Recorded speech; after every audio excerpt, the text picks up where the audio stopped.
ઉદાહરણ 2.4 મુક્ત પતન પામતા પદાર્થની ગતિની ચર્ચા કરો. હવાનો અવરોધ અવગણો. હવે જો આપણે પૃથ્વીની સપાટીથી થોડીક ઊંચાઈએ કોઈ પદાર્થને આમ પકડી રાખ્યો હોય અને પછી એને આમ છોડી દેવાનો, એટલે હવે પદાર્થનું મુક્ત પતન થઈ રહ્યું છે. તો પદાર્થનું મુક્ત પતન એ ગુરુત્વાકર્ષી બળની અસર હેઠળ થશે.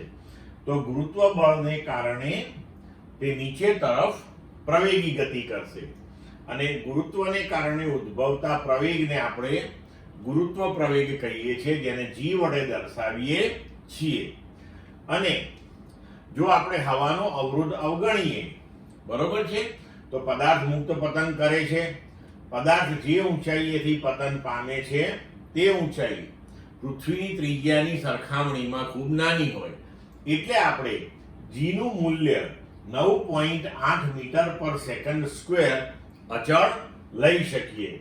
એટલે કે મુક્ત પતન એ અચળ પ્રવેગી ગતિનો કિસ્સો છે. તો હવે આપણે અચળ પ્રવેગી ગતિના સમીકરણો વાપરી શકીએ. તો હવે ગુરુત્વીય પ્રવેગ હંમેશા અધો દિશામાં હોય, એટલે કે આપણે એને ઋણ લઈશું. તો a બરાબર -g બરાબર -9.8 મીટર પર સેકન્ડ સ્ક્વેર. હવે આપણા ગતિના સમીકરણો જે છે એમાં v બરાબર v0 વત્તા at પહેલું સમીકરણ છે. તો પ્રારંભિક વેગ 0 હોય એટલે 0, a ની જગ્યાએ -g લખ્યું, તો v બરાબર -9.8t આવું સૂત્ર મળશે આપણને. y બરાબર v0t plus half at square એવું સૂત્ર છે આપણી પાસે.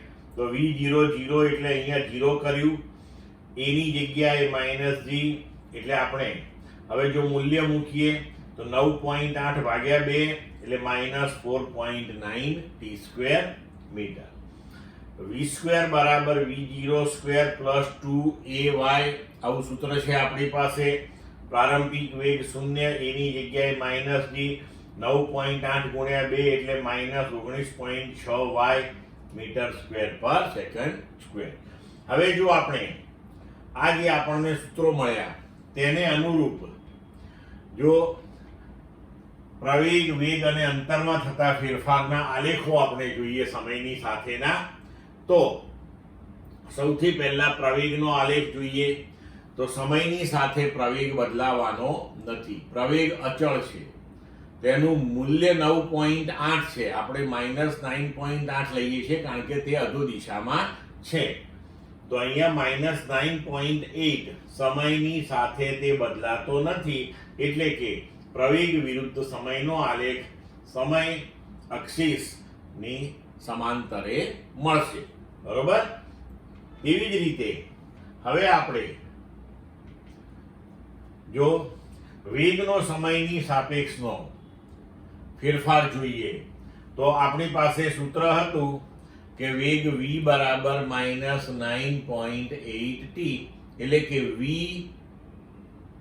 સીધે સીધું જ સમય t ને સમચલનમાં છે.